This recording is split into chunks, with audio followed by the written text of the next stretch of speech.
Had I not recorded Tyler Perry, then it would have been my word against his. And then on top of that, it would have been, he's so powerful, we can't even pay no attention to that. You know it's illegal to... But did you hear what the man said? I violated you. Yeah. I mistreated you. Yeah. Do you know, Shannon, that's cost my family tens of millions of dollars? Just to protect my integrity and that virgin hole I was telling you about. Right. Because P. Diddy be wanting the body. And you gotta tell him no. You got to tell him no. Yeah, we riding around this Tyler Perry studio. I ain't even gonna lie to you. Like, I never even seen nothing like this. With all the buzz circling around Diddy lately, it's no wonder that many celebrities are feeling the heat, especially those who've been seen rubbing shoulders with him, spotted at his gatherings, or considered part of his inner circle. Every photo or video featuring them together is now under a microscope, being scrutinized from every angle. And with the recent federal raid on Diddy's premises, it's like tossing gasoline onto a bonfire of panic among these celebs. They know that if the feds are involved, a thorough investigation is likely underway, and that spells trouble. Take Tyler Perry, for example. Rumor has it he's one of the ones feeling the pressure right now. Honestly, it's not entirely surprising given Perry's track record. His name hasn't always been associated with squeaky clean behavior. There have been allegations of mistreatment towards his employees and whispers about his personal life, including rumors about his sex preference and allegations of coercing individuals into unwanted relationships, not unlike what's being said about Diddy. But Perry might be facing an even rougher ride because he could be next in line for scrutiny from the feds. You see, Perry and Diddy go way back. They've been tight for ages, even tossing around ideas about joining forces not too long ago. Remember when Diddy was all gung-ho about teaming up with Perry and Byron Allen to create this media powerhouse, all in the name of promoting black ownership and shaking up the industry? Yeah, that raised more than a few eyebrows. People were side-eyeing that partnership because, let's face it, when Diddy gets involved with someone, it's often more than just business. We've seen it with Jay-Z, R. Kelly, and others. So who knows what might have transpired behind closed doors during those meetings? And who could ever forget that legendary moment when Tyler Perry rocked the house by opening up the very first all-black-owned studio in the good old USA? It was a total game changer, with basically every big-name black celeb rolling up to give their props. And of course, Diddy was right there in the mix, soaking up the limelight. Yeah, we riding around this Tyler Perry studio. I ain't even gonna lie to you. Like, I never even seen nothing like this. Now, at first glance, it all seemed like one big celebration of success, right? But then, as it always seems to happen when Diddy's around, the rumor mill kicked into high gear. It started off with whispers about Diddy's own personal stuff, and before you knew it, the focus shifted over to Tyler Perry. You know how it goes with Diddy. Wherever he goes, drama's sure to follow. Suddenly, it wasn't just about Tyler Perry's groundbreaking studio anymore. It was about what went down with Diddy at that bash. The buzz surrounding Tyler Perry got cranked up a few notches, all thanks to Diddy's presence and whatever antics went down. Even Cat Williams weighed in, cautioning folks to steer clear of Diddy's parties. And apparently that advice extends to any event where Diddy's just a guest, because you never know when things are going to take a wild turn. Because P. Diddy be wanting the body. And you gotta tell him no. You got to tell him no. I did. I did. Now, this whole Tyler Perry gay rumor mill is not exactly breaking news. People have been whispering about it for quite some time. Just look at how some straight dudes have been griping that he's nudging them into gay roles and messing with their gigs. Actor and voice coach Brandon Jay spilled the tea on TikTok, sharing that filming just one episode of Perry's Meet the Browns was the toughest gig ever. According to Jay, a day on Perry's set is like a week's worth of shooting elsewhere. And if that's not enough, he says Perry's notorious for throwing last-minute script changes at the actors, making them memorize on the spot. Jay, who auditioned for the role of Jeffrey, a bullied high school dude, spills it all. The actor caught on to Tyler Perry not vibing with the original script, and that meant everyone had to scramble to learn new lines on the spot, all chosen by the big boss himself. According to Jay, Perry went full-on impromptu, rewriting the entire script right there and feeding the lines to the actors. And if you didn't catch on quick, Perry would drop the "you're fired" bomb. I have an entire new script with all new lines, pages and pages and pages. I have an hour to learn this stuff. But it doesn't stop there. As Jay hustles to get those new lines down, Perry decides, out of the blue, that Jay's character is going to be gay and crushing on his high school bully. Definitely not what Jay signed up for at his audition. Perry drops the bomb like, I want Jeffrey to be gay and have a crush on his bully. In the second part of the saga, Jay spills that his first reaction was to hit up his agent, who basically said, you don't have to take this if you're not cool with it. My agent was like, absolutely not. If Brandon doesn't feel comfortable with playing this character, then he can walk from this, because you don't have to do anything that you don't feel comfortable doing. But after some serious pondering, Jay decided it was a chance he didn't want to miss out on. So despite Perry throwing in a last-minute twist and making the character gay, Jay went ahead and played the role. But wait, it gets darker. There's another name in the mix of supposed victims of Tyler Perry, and this time it's Christian Keys. He went on Instagram with a teary video, dishing about some serious power abuse in the business. He spilled about a high-powered dude who supposedly bragged about having a bunch of young black men under his wing. Names were kept under wraps, but you know the internet's on full detective mode. Literally got, at the same time this person was sexually harassing me for years. Multiple young black men on the payroll, and they just had to show up when he requested them to be there. Now here's where it gets wild. Christian Keys has been rolling with Tyler Perry for nearly 2 decades, from the days of Diary of a Mad Black Woman in 2005 to the recent TV series All the Queen's Men. So naturally everyone's connecting the dots and throwing around speculations. Is Tyler Perry the mystery man in Christian's story? But let's keep it real. What we're hearing is all speculation at this point, and only Christian Keys has the real lowdown on who that powerful dude is. He's been dropping hints, mentioning he's got the receipts, and he's even passed them on to the police.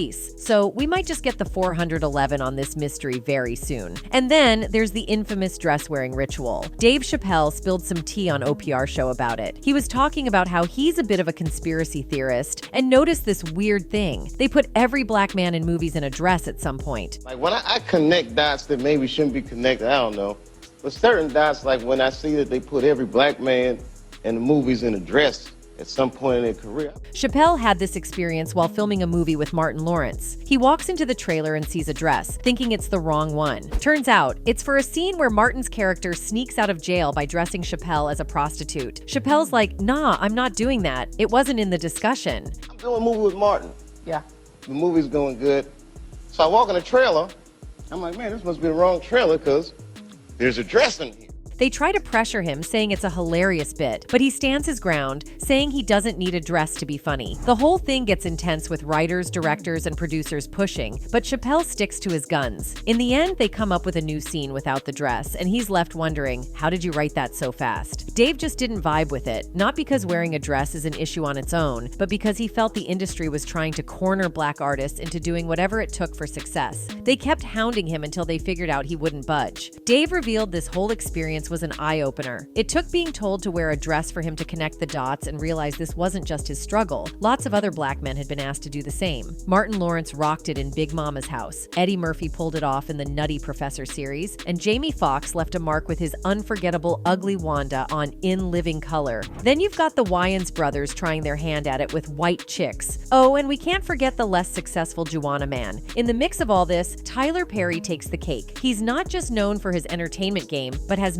major influence, even in right-wing evangelical circles. His Medea franchise talk about significant success and acclaim in the entertainment world. Kevin Hart chimed in, saying artists need to protect their brand and not cross certain boundaries. He shared that up to that point, he hadn't faced any challenges to his personal beliefs. When asked if he ever ran into the whole wearing a dress scenario, Kevin was like, nope, haven't faced that dress dilemma. Gotta have boundaries and limits. He emphasized the importance of knowing you're a brand and protecting it at all times. Kevin mentioned turning down a request to dribble a basketball on a talk show because it would make him look foolish, protecting the brand, you know? But here's the twist. Just a year later, Kevin ended up on an SNL skit wearing a dress. Fans weren't having it and accused him of being a sellout and fake. Is 9-year-old Oscar nominee, Kavenshané Wallace. So now people are wondering, why did Kevin Hart end up in the hot seat? Well, it seems like it was just his turn to go through the Hollywood rite of passage. See, the whole wearing a dress thing isn't unique to Kevin. It's like a tradition that many male celebs before him have gone through. It's part of a bigger conspiracy, or at least that's what some folks believe. So, Tyler Perry fired back at Dave Chappelle in an interview saying, "Look, Chappelle is one of the smartest guys I've ever seen, not just in comedy, but in deep thinking. If that's how it rolls in Hollywood, cool, but that ain't my story. Nobody told me to wear that dress but me. It's my $2 billion franchise, and it's always been my choice. I've done 19 movies since then, all by my own call. Maybe it's different for others, but for me, it's like putting on a work uniform. I'm not a guy who enjoys wearing a dress, but as an actor, it's a costume. It's like someone going to Walmart. You put on your uniform. For me, it's about putting on that uniform, going out, making people laugh, lifting them up, and giving them some encouragement. That's how I see it." That's not my case, right? Nobody owned that dress,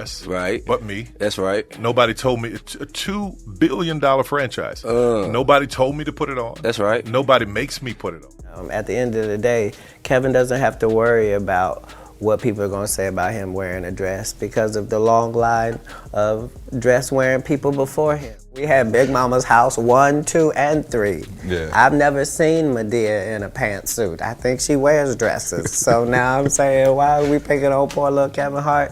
Because it was his turn next. Even Cat Williams had to say in an interview about Kevin Hart rocking a dress on SNL. He's like, "Look, nothing might be funnier than a guy in a dress, especially a black guy." Cat talks about choices and how Kevin doesn't have to stress because there's this whole history of people rocking dresses in comedy, like Big Mama's house and Medea.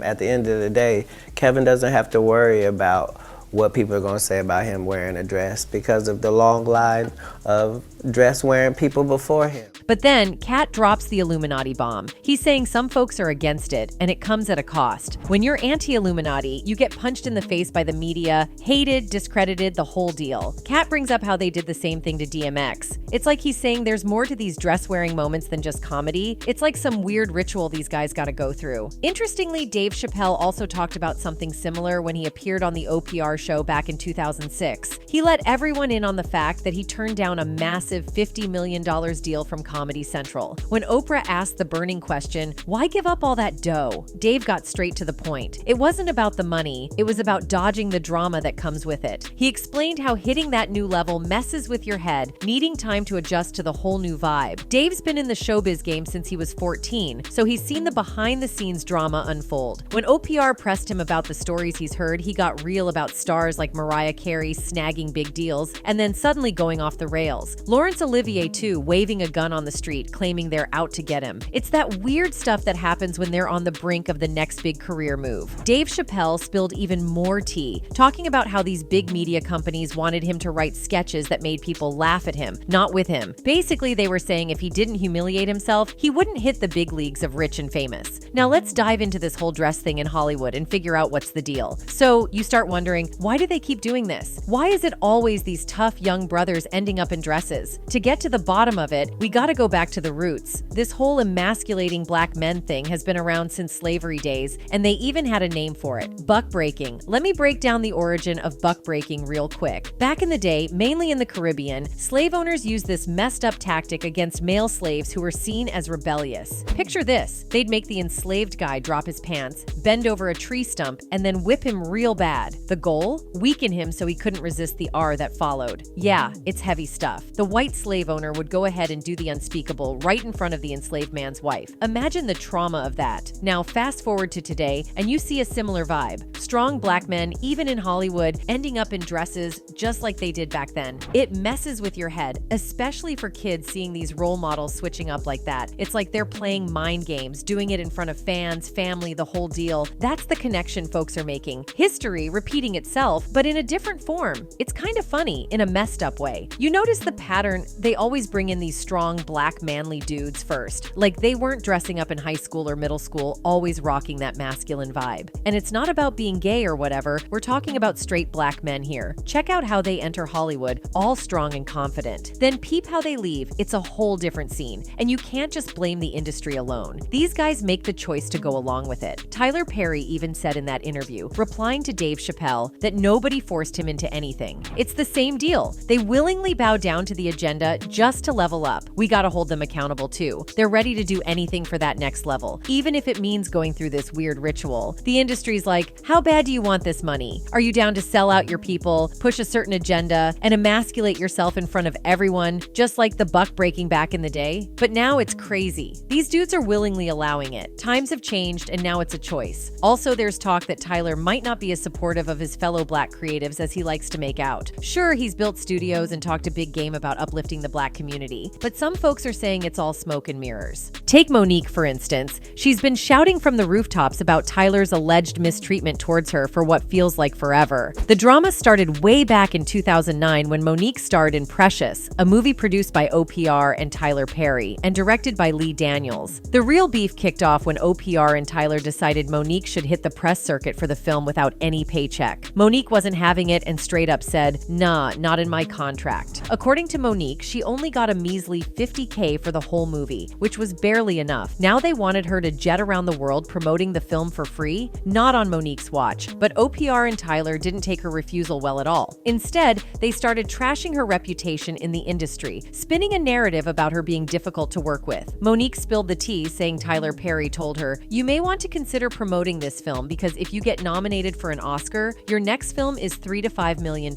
And if you win it, your next film is $6 to $8 million.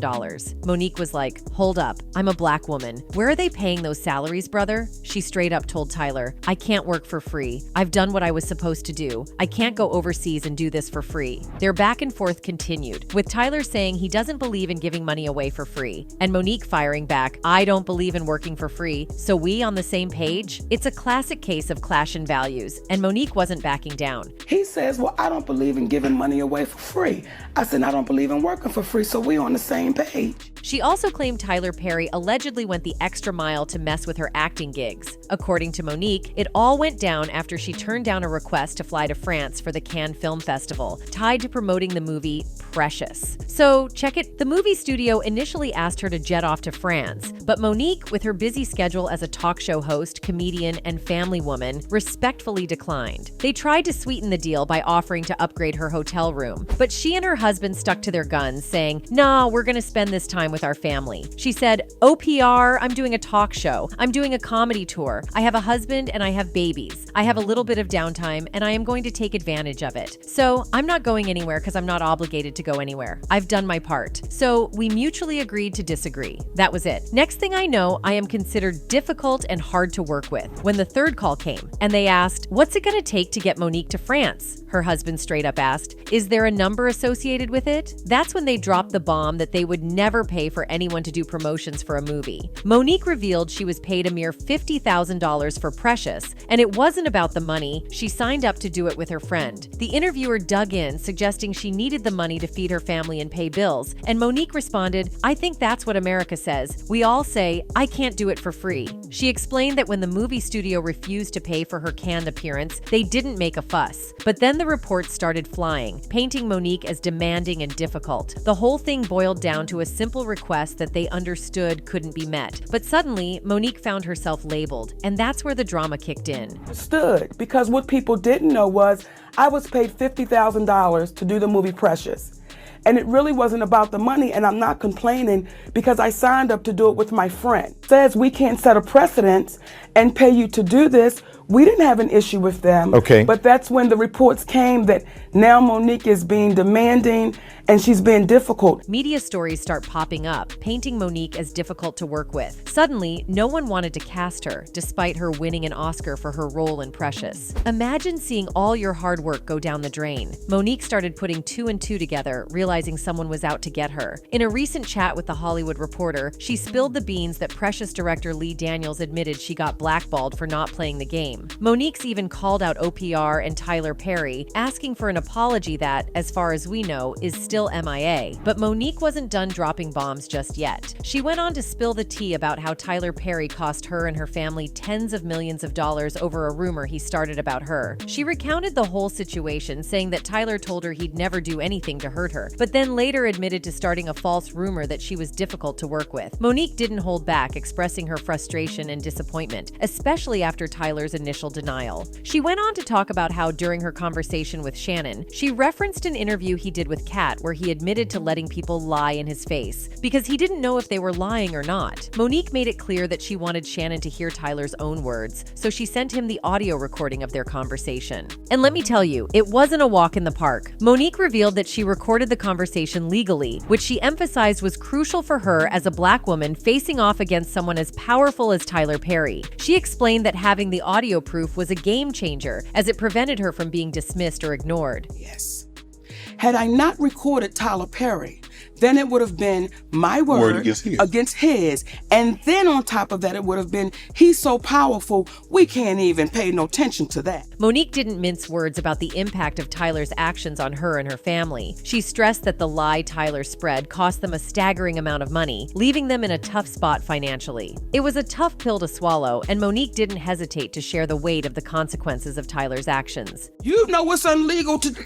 But did you hear what the man said? I violated you. Yeah. I mistreated you. Yeah. Do you know, Shannon, that's cost my family tens of millions of dollars? And let's not forget about that time Tyler Perry reportedly let go of a bunch of writers because he wasn't willing to cough up what they deserved. So after killing it at the box office, Tyler Perry made his way to TV with the hit sitcom House of Pain. But when it came to scoring a sweet syndication deal and a spin-off named Meet the Browns, things got messy. According to Deadline, Perry gave the boot to 4 writers asking for union contracts, stirring up drama in the industry. It was not a good look. I feel like I was slapped in the face like we were used, writer Terry Brown Jackson told Deadline. We were good enough to create over 100 episodes, but now when it comes to reaping the benefits of the show being syndicated and having other spin-offs from it, he decides to let us go unless we accept a horrible offer. Kelly Griffin, the head writer for House of Pain, said she wasn't going down without a fight. While I'd like to see something positive come out of this for us, if this fight helps future Black writers get what they deserve, that's a good thing. But what was Perry's response? He claimed he's writing everything himself now. But his union issues didn't stop there. In 2015, actor unions SAG-AFTRA and Actors Equity went all in, banning their members from Perry's play Medea on the Run because his production company wouldn't sign those union contracts. Looks like Perry's profit game isn't winning cheers from everyone in the business. So yeah, with all these tales popping up, maybe Diddy won't be flying solo in the hot seat for long. What's your take on all this? Drop your thoughts in the comments and we'll catch you in the next video.